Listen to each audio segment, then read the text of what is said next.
నిజంగా చెప్పాలంటే డిక్లరేషన్లు కాదు అధ్యక్ష, డెడికేషన్ కావాలి. మేము ఒకటే అంటా ఉన్నాం అధ్యక్ష, ఒకటే గవర్నమెంట్ 5 గొంతులతో మాట్లాడితే కరెక్ట్ కాదు. మీరు కన్ఫ్యూజ్ అయ్యి అందరినీ కన్ఫ్యూజ్ చేసే ప్రయత్నం కరెక్ట్ కాదు. డెడికేషన్తో పనిచేయండి, శాస్త్రీయంగా పనిచేయండి. మేము సిన్సియర్గా ఒకటే కోరుతా ఉన్నాం సార్. ప్రధానమంత్రి గారు అపాయింట్మెంట్ ఇస్తలేరు, ఇక్కడ ఉన్న ఎమ్మెల్యే గారు ఇప్పియాలంటారు. ప్రధానమంత్రి గారి అపాయింట్మెంట్ ఎమ్మెల్యే గారు ఇప్పిస్తారా సార్? ఎక్కడైనా దేశంలో ఇది మాకు తెలియదా? ముఖ్యమంత్రి కార్యాలయం నుంచి అడిగితే ఇస్తారు. 52 సార్లు ఢిల్లీకి పోయినారు ముఖ్యమంత్రి గారు, 52 సార్లు పోయినారు. 20 నెలల రికార్డు సార్ ఇది. మరి 52 సార్లు పోయి ప్రధానమంత్రి గారిని చాలా సార్లు కలుస్తారు. ఈ సమస్య తేలాలి అంటే ఇందాక నేను చెప్పినట్టు 2 మార్గాలు ఉన్నాయి సార్. ప్రధానమంత్రి గారి దగ్గరికి అఖిలపక్షం తీసుకుపోమనండి ముఖ్యమంత్రి గారిని. మా పార్టీ నుంచి కూడా వస్తాం, తప్పకుండా మా పార్టీ స్టాండ్ ఇక్కడ చెప్తున్నాం క్లియర్గా, we are in support of this bill అని చెప్తున్నాం. రెండోది సార్, ఏదైనా చేయాలి పని అంటే డెడికేషన్ ఉండాలి సార్, ఉత్త డిక్లరేషన్లతో కాదు. ఆ రోజు కేసీఆర్ గారు నేను ఆంధ్రప్రదేశ్ నుంచి పోతున్నా ఢిల్లీకి, తిరిగి తెలంగాణలోనే కాలు పెడతా అని చెప్పి పోయిండు, సాధించిండు. ఇవాళ ముఖ్యమంత్రి గారు కూడా చిత్తశుద్ధి ఉంటే సార్ వారు కూడా డిసిషన్ తీసుకోవాలా, చెప్పాలా.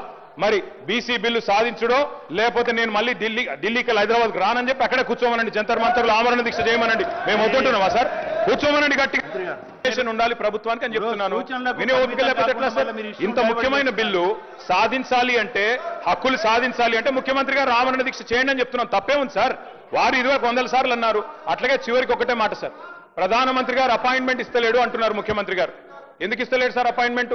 ఒకటే కారణం, ముఖ్యమంత్రి గారు స్వయంగా చెప్తున్నారు బహిరంగ వేదికల మీద, ఢిల్లీలో అపాయింట్మెంట్లు ఇస్తలేరు, ఇస్తే చెప్పులు ఎత్తుకపోతారేమో అని చూస్తున్నారు అంటున్నారు. ఇట్లా మాట్లాడినాక అపాయింట్మెంట్లు వస్తాయా సార్? అందుకే ముఖ్యమంత్రి గారి భాష మార్చుకోండి, బుద్ధి మార్చుకోమని చెప్తూ మా పార్టీ సపోర్ట్ తెలియజేస్తాం. డెడికేషన్ ఉంది కాబట్టే ఒకే మార్గం ఎంచుకొని ఆ మార్గం విఫలమైతే వెనక్కి జరగలే అధ్యక్ష. ఒక మార్గం కాదు, 2 మార్గాలు కాదు, 5 మార్గాలు కాదు, ఇంకొక మార్గం ఏదైనా ఉంటే కూడా చూద్దాం. ఆ మార్గాన్ని చెప్పడానికే మళ్ళొకసారి ప్రయత్నం చేస్తున్నాం అధ్యక్ష.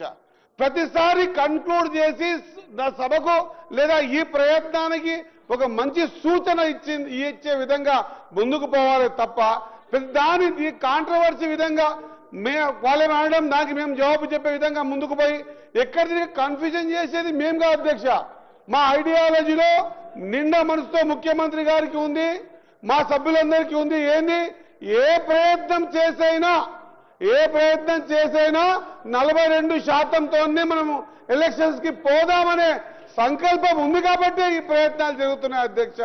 ప్రతిసారి కామెంట్ చేసి దాన్ని తప్పుదోవ పట్టించే ప్రయత్నం చేయడం సరైనది కాదు అధ్యక్ష.